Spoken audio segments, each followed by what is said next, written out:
Dear students, Mary's physics ക്ലാസ്സിലേക്ക് ഏവർക്കും സ്വാഗതം. 11ാം ക്ലാസ്സിലെ ഫിസിക്സിൻ്റെ ഒന്നാമത്തെ ചാപ്റ്റർ യൂണിറ്റ്സ് ആൻഡ് മെഷർമെൻറ്റ് എന്നുള്ളതാണ്. ഫിസിക്കൽ ക്വാണ്ടിറ്റി എന്നാൽ എന്താണെന്ന് ആദ്യമായിട്ട് മനസ്സിലാക്കാം. Any quantity that can be measured is called a physical quantity. അളക്കാൻ സാധിക്കുന്ന ഏത് ക്വാണ്ടിറ്റിക്കും ഫിസിക്കൽ ക്വാണ്ടിറ്റി എന്നാണ് പറയുന്നത്. Mass, area, velocity, acceleration etcetera are examples. ഒരു ഫിസിക്കൽ ക്വാണ്ടിറ്റി നമ്മൾ എക്സ്പ്രസ് ചെയ്യുമ്പോൾ ന്യൂമറിക്കൽ മെഷറിന്റെ കൂട്ടത്തിൽ അതിൻ്റെ യൂണിറ്റും കൂടെ എഴുതാറുണ്ട്. ഒരു ഓബ്ജക്റ്റിന്റെ ലെങ്ത് 7 എന്ന് കിട്ടിയാൽ നമ്മൾ 7 സെന്റിമീറ്ററിനോ 7 മീറ്ററിനോ ഒക്കെ എഴുതും അല്ലേ. സോ ഒരു ഫിസിക്കൽ ക്വാണ്ടിറ്റിയെ എക്സ്പ്രസ് ചെയ്യുമ്പോൾ നമ്മൾ ഉപയോഗിക്കുന്ന വെൽ ഡിഫൈൻഡും ഇന്റർനാഷണലി അക്സെപ്റ്റഡുമായിട്ടുള്ള സ്റ്റാൻഡേർഡ് ടേമിന് പറയുന്ന പേരാണ് unit.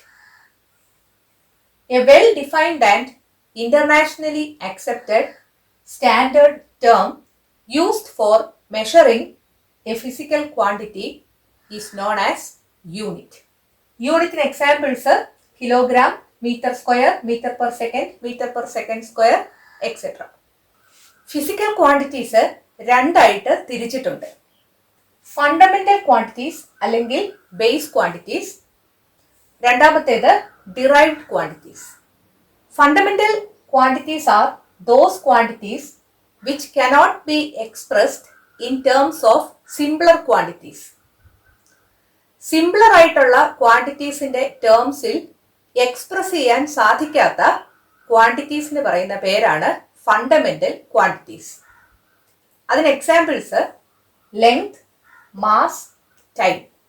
The units of fundamental quantities are called fundamental units or base units. Fundamental ക്വാണ്ടിറ്റീസിന്റെ യൂണിറ്റ്സിന് പറയുന്ന പേരാണ് ഫണ്ടമെന്റൽ യൂണിറ്റ്സ് അല്ലെങ്കിൽ ബേസ് യൂണിറ്റ്സ്. ലെങ്തിന്റെ യൂണിറ്റ് മീറ്റർ, മാസിന്റെ യൂണിറ്റ് കിലോഗ്രാം, ടൈമിന്റെ unit second. Derived quantities are those quantities which can be expressed in terms of fundamental quantities.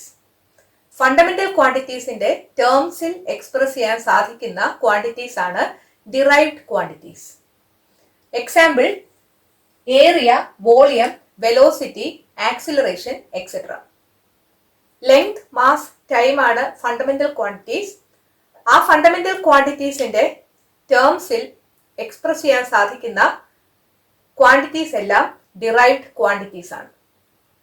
Area എന്ന് പറഞ്ഞാൽ ലെങ്ത് ഇൻറ്റു ബ്രെഡ്ത്ത് ആണ്. ബ്രെഡ്ത്ത് എന്ന് പറഞ്ഞാലും ഒരു ലെങ്ത് തന്നെയാണ് അല്ലേ. അതുകൊണ്ട് ഏരിയ ലെങ്ത് എന്ന് പറയുന്ന ഫണ്ടമെന്റൽ ക്വാണ്ടിറ്റിയുടെ ടേംസിലാണ് എക്സ്പ്രസ് ചെയ്തിരിക്കുന്നത്.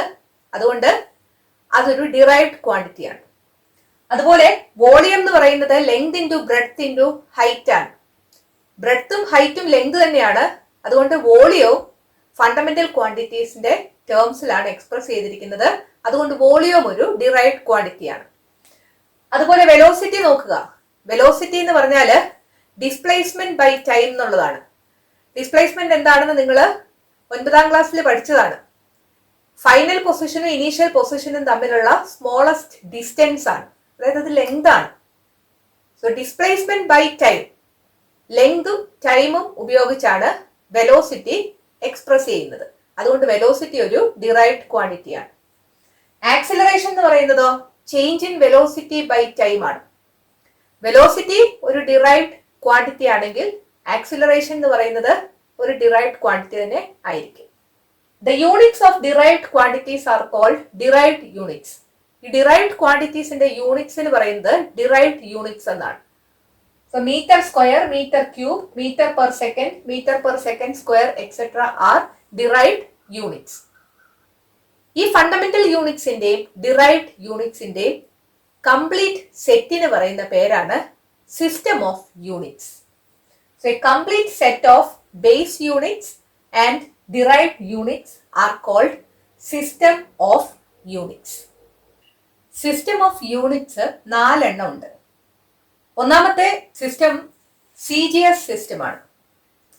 ഈ സിസ്റ്റത്തിൽ ഉപയോഗിക്കുന്ന യൂണിറ്റ്സ് സെന്റിമീറ്റർ, ഗ്രാം, സെക്കൻഡ് എന്നുള്ളതാണ്. അതായത് ലെങ്ത് സെന്റിമീറ്ററിലും മാസ് ഗ്രാമിലും ടൈം സെക്കൻഡിലുമാണ് എക്സ്പ്രസ് ചെയ്യുന്നത്. രണ്ടാമത്തെ സിസ്റ്റം ഓഫ് യൂണിറ്റ് FPS സിസ്റ്റമാണ്. ഇവിടെ ലെങ്ത് ഫുട്ടിൽ എക്സ്പ്രസ് ചെയ്യുന്നു, മാസ് പൗണ്ടിൽ എക്സ്പ്രസ് ചെയ്യുന്നു, ടൈം സെക്കൻഡിൽ എക്സ്പ്രസ് ചെയ്യുന്നു. അതാണ് FPS സിസ്റ്റം. മൂന്നാമത്തേത് MKS സിസ്റ്റമാണ്. ഈ സിസ്റ്റത്തിൽ ലെങ്ത് മീറ്ററിലാണ് എക്സ്പ്രസ് ചെയ്യുന്നത്, മാസ് കിലോഗ്രാമിൽ എക്സ്പ്രസ് ചെയ്യുന്നു, ടൈം സെക്കൻഡിൽ എക്സ്പ്രസ് ചെയ്യുന്നു. സോ ലെങ്ത്, മാസ്, ടൈം എന്ന ഓർഡർ നിങ്ങൾ ഓർത്തിരിക്കുക. അത് എക്സ്പ്രസ് ചെയ്യുന്ന യൂണിറ്റ്സ് ഓരോ സിസ്റ്റത്തിലും ഏതാണ് എന്നതിനനുസരിച്ചാണ് ആ സിസ്റ്റത്തിന്റെ പേര് വന്നിരിക്കുന്നത്. നാലാമത്തെ സിസ്റ്റം ഓഫ് യൂണിറ്റ് SI ആണ്. SI എന്നത് ഇന്റർനാഷണൽ സിസ്റ്റം ഓഫ് യൂണിറ്റ്സ് എന്നതിന്റെ അബ്രീവിയേഷൻ ആണ്. ഈ SIയില് 7 ഫണ്ടമെന്റൽ ക്വാണ്ടിറ്റീസ് ഉണ്ട്. അതുപോലെ 2 സപ്ലിമെന്ററി ക്വാണ്ടിറ്റീസും ഉണ്ട്. ആ ഫണ്ടമെന്റൽ ക്വാണ്ടിറ്റീസ് ഏതൊക്കെയാണെന്ന് നോക്കാം. ആദ്യത്തെ 3 നമ്മൾ നേരത്തെ പറഞ്ഞ ലെങ്ത്, മാസ് ആൻഡ് ടൈം ആണ്. കൂടാതെ 4 കൂടി ഉണ്ട്. Electric current, temperature, amount of substance, luminous intensity. ഓരോന്നിന്റെയും യൂണിറ്റും കൂടെ നോക്കാം. Length metre, mass kilogram, time second, electric current ampere, temperature kelvin, amount of substance mole, luminous intensity candela. ഇതിൽ നിങ്ങൾക്ക് അറിയാൻ പാടില്ലാത്തത് ഈ കാൻഡില മാത്രമേ ഉള്ളൂ. പരീക്ഷയ്ക്ക് ചോദിക്കാൻ സാധ്യതയുള്ള ഒരു ക്വസ്റ്റ്യനുമാണത്. The unit of luminous intensity is candela. ഓരോന്നിന്റെ സിംബലും നോട്ട് ചെയ്തോളുക. മീറ്ററിന്റെ small letter M, kilogram small letter KG, second small letter S, ampere capital letter A, kelvin capital letter K, mole small letter E എഴുതണ്ട, MOL എന്ന് മതി. കാൻഡിലയുടെ small letter CD ആണ്. So SI യൂണിറ്റിൽ വരുന്ന ബേസ് യൂണിറ്റ്സ് എന്ന് പറയുന്നത് metre, kilogram, second, ampere, kelvin, mole and Candela.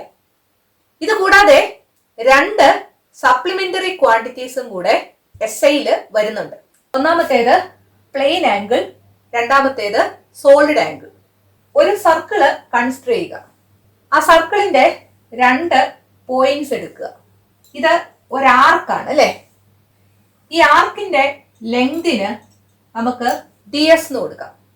ഈ ആർക്കിന്റെ 2 പോയിന്റ്സിൽ നിന്ന് ഈ സർക്കിളിന്റെ സെന്ററിലേക്ക് ഓരോ ലൈൻ വരയ്ക്കുക.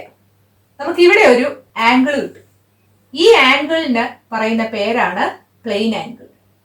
നമ്മൾ സാധാരണ പ്ലെയിൻ ആംഗിൾ തീറ്റ കൊണ്ടാണ് എക്സ്പ്രസ് ചെയ്യുന്നത്. ഇവിടെ സ്മോൾ ആംഗിൾ എന്ന അർത്ഥത്തിലാണ് D തീറ്റ എന്ന് കൊടുത്തിരിക്കുന്നത്. ഈ ലെങ്ത് എന്ന് പറയുന്നത് ഈ സർക്കിളിന്റെ റേഡിയസ് ആണ്.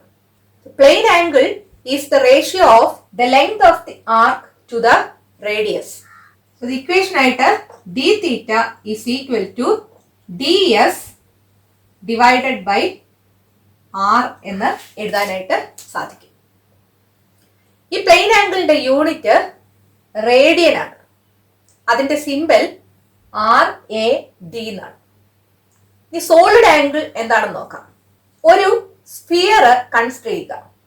ഈ സ്ഫിയറിന്റെ ഒരു ചെറിയ ഏരിയ ഇമാജിൻ ചെയ്യുക. ആ ഏരിയയുടെ സർഫസിലെ പോയിന്റ്സിൽ നിന്ന് സെന്ററിലേക്ക് ലൈൻ വരയ്ക്കുക. അങ്ങനെ വരയ്ക്കുമ്പോൾ ഒരു ഷേപ്പ് എന്ന് പറയുന്നത് ഇതുപോലത്തെ ഒരു ഷേപ്പ് ആയിരിക്കും അല്ലെ. ഒരു കോണിക്കൽ ഷേപ്പ് കിട്ടും. ഈ കോണിക്കൽ പാർട്ടിന്റെ ഈ ആംഗിൾ എന്ന് പറയുന്നത് ഒരു 3 ഡയമെൻഷനൽ ആംഗിൾ ആയിരിക്കും. ഈ ആംഗിളിന് പറയുന്ന പേരാണ് സോളിഡ് ആംഗിൾ. ഇതൊരു സ്ഫിയർ ആണെന്ന് വിചാരിക്കുക. ആ സ്ഫിയറിന്റെ കുറച്ച് ഏരിയ എടുക്കുക. ആ ഏരിയയ്ക്ക് നമുക്ക് DA എന്ന് കൊടുക്കാം. ആ എടുത്ത ഏരിയയിൽ നിന്ന് സെന്ററിലേക്ക് ലൈൻ വരയ്ക്കുമ്പോൾ കോണിക്കൽ ഷേപ്പ് കിട്ടും. ആ കോണിക്കൽ പാത്തിന്റെ ആംഗിൾ ആണ് സോളിഡ് ആംഗിൾ. സോളിഡ് ആംഗിള് നമ്മൾ എക്സ്പ്രസ് ചെയ്യുന്നത് ഡി ഒമേഗ എന്ന സിംബലും കൊണ്ടാണ്. നമ്മൾ ഒമേഗയാണ് ഉപയോഗിക്കുന്നത്. ഇവിടെ ചെറിയ ആംഗിൾ എന്ന രീതിയിലാണ് ഡി ഒമേഗ എന്ന് എടുത്തിരിക്കുന്നത്. ഇതൊരു ഗ്രീക്ക് ലെറ്റർ ആണ്. ഇത് പ്രൊനൗൺസ് ചെയ്യുന്നത് ഒമേഗ എന്നാണ്. ഈ ലൈൻ എന്ന് പറയുന്നത് റേഡിയസ് ആയിരിക്കും അല്ലെ. ഈ കിട്ടുന്ന ഏരിയയ്ക്ക് ഇന്റർസെപ്റ്റഡ് ഏരിയ എന്നാണ് പറയുന്നത്. ഈ ഇന്റർസെപ്റ്റഡ് ഏരിയയുടെയും ഈ റേഡിയസിന്റെ സ്ക്വയറിന്റെയും റേഷ്യോ എടുത്താൽ സോളിഡ് ആംഗിൾ ലഭിക്കും. So solid angle is the ratio of the intercepted area to the square of the radius. So solid angle is equal to intercepted area divided by radius square. Solid ആംഗിളിനെ നമ്മൾ D omega എന്നാണ് denote ചെയ്യുന്നത്. Intercepted area is D A divided by R square. ഈ solid ആംഗിളിന്റെ unit steradian ആണ്. സ്റ്റിറേഡിയന്റെ symbol S R എന്നാണ്. So S ഐയില് അല്ലെങ്കിൽ ഇന്റർനാഷണൽ സിസ്റ്റം ഓഫ് യൂണിറ്റില് 7 ഫണ്ടമെന്റൽ യൂണിറ്റ്സും ഉണ്ട്, 2 സപ്ലിമെന്ററി യൂണിറ്റ്സും ഉണ്ട്. ഇതിന്റെ ബാക്കി ഭാഗം നമുക്ക് അടുത്ത വീഡിയോയിൽ ഡിസ്കസ് ചെയ്യാം. ഈ വീഡിയോ നിങ്ങൾക്ക് ഇഷ്ടപ്പെട്ടെങ്കിൽ നിങ്ങളുടെ കൂട്ടുകാരോടും മേരീസ് ഫിസിക്സ് ക്ലാസ്സിനെ കുറിച്ച് പറയണം. ഈ ചാനൽ സബ്സ്ക്രൈബ് ചെയ്യാൻ മറക്കരുത്. അടുത്ത വീഡിയോയിൽ വീണ്ടും കാണാം. Thank you.